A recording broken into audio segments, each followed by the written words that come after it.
आज हम बात करने वाले हैं अपराध का मनोवैज्ञानिक सिद्धांत, साइकोलॉजिकल थ्योरी ऑफ क्राइम के बारे में बात करने वाले हैं। तो क्या खास है मनोवैज्ञानिक आधार पर? देखिए, अपराध व्यक्ति के बारे में यदि कहा जाए तो व्यक्ति तो जैविक आधार पर जैसे पैदा होते हैं वैसे ही होंगे, लेकिन फिर ऐसी कौन सी घटना हो जाती है जिसके कारण व्यक्ति विशेष अपराधी बन जाता है? तो कहीं ना कहीं यहां पर हम यह देख पाते हैं कि व्यक्ति के मन में कोई ऐसी घटना, कोई ऐसा कार्य, कोई ऐसा विचार उत्पन्न हो जाता है जिसके कारण वह अपराध में क्या हो जाता है, संलग्न हो जाता है या अपराध की ओर अग्रसर हो जाता है। तो यहां पर जो आज हम बात करने वाले हैं वो किसकी मनोवैज्ञानिक आधार पर ही हम बात करने वाले हैं। ठीक है, यह सिद्धांत व्यक्ति के मानसिक स्वास्थ्य और व्यक्तित्व पर ध्यान केंद्रित करता है। मानसिक स्वास्थ्य यानी कि व्यक्ति के मस्तिष्क किस प्रकार से है, क्या उस व्यक्ति के मस्तिष्क में निरंतर नकारात्मक भाव आ रहे हैं, विचार शैली उसकी क्या है, कार्य करने की प्रवृत्ति क्या है, ठीक है ना, इन पर ध्यान देता है। तो यहां पर मनोवैज्ञानिक आधार पर हम किन्हें देखते हैं, सिगमंड फ्राइड को देखते हैं, जो कि एक मनोवैज्ञानिक है। सिगमंड फ्राइड ने अपना एक सिद्धांत दिया जिसे हम इड ईगो और सुपर ईगो का सिद्धांत कहते हैं। किसका कहते हैं? इड ईगो और सुपर ईगो। अब ये जो तीन अवस्थाएं बताई गई सिगमंड फ्राइड के द्वारा, यहां पर इड यानी कि एक सामान्य ऐसी अवस्था जिसमें व्यक्ति सिर्फ इतना ध्यान रखे मैं और सिर्फ मैं, ठीक है ना, उसके ईगो और सुपर ईगो पर क्या हो जाता है फ्रेंड, हावी हो जाता है कि हाँ ये चीज मुझे आवश्यक है तो है भाई, कुछ भी हो जाए, चाहे मुझे गलत करना पड़े, चाहे कुछ भी करना।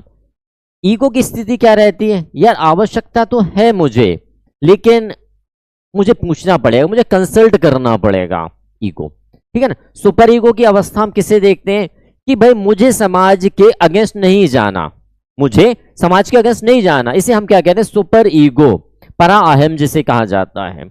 यानी मैं चाहकर भी कोई ऐसा कार्य नहीं कर सकता जो समाज की मान्यताओं पर अंकुश लगाने का कार्य करे। तो इस पर हावी क्या होने वाला फ्रेंड, इड हावी हो गया। अब यदि इड हावी हो जाता तो व्यक्ति क्या करता, ना ईगो की परवाह करता ना सुपर ईगो की। क्लियर हुआ? तो वह क्या जाएगा भाई, अपराध करेगा ही कर। जैसे मैंने कहा मुझे तो ये चीज चाहिए है, तो चाहिए in the sense any condition, फिर मैं परवाह नहीं करूंगा, ठीक है ना। मानसिक विकार में बचपन का आघात, आखिर यह क्यों हो पाता है? तो कई बार हम देखते हैं कुछ बच्चे जो अपने बचपन में सुख नहीं ले पाते या बहुत ज्यादा दुख से या कोई ऐसी घटना से आघात पहुंच जाता उनके मस्तिष्क में, जिसके कारण बचपन में किया हुआ घटना का दृश्य उनके मस्तिष्क में हमेशा रहता है और जिसके कारण वे अपने युवा अवस्था में अपराध में अवश्य जाएंगे, ठीक है ना। कम बुद्धि की बात यहां पर आती कि बच्चा स्वयं की परिस्थिति को नहीं समझ पा रहा।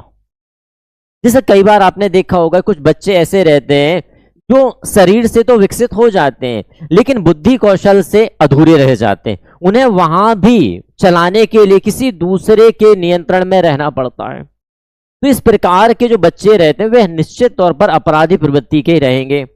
आवेगी स्वभाव को भी अपराध के कारण में रखा गया है। आवेगी स्वभाव, यदि कोई व्यक्ति ऐसा है, महिला हो चाहे पुरुष हो, जिसे बात बात पर क्या आता है, बहुत ज्यादा आवेशित हो जाती हैं या हो जाता है, तो इस प्रकार के व्यक्ति भी कहीं ना कहीं मानसिक रूप से विक्षिप्त होते हैं और वह अपराध जरूर करेंगे फ्रेंड। यही हमारा सिद्धांत कहता है, जिसे हम क्या कह रहे हैं, मनोवैज्ञानिक सिद्धांत। किसके द्वारा दिया गया? तो सिगमंड फ्राइड के द्वारा दिया गया है। इसी प्रकार से कई और सिद्धांत के लिए बने रही हमारे सृजन एकेडमी। परिवार के साथ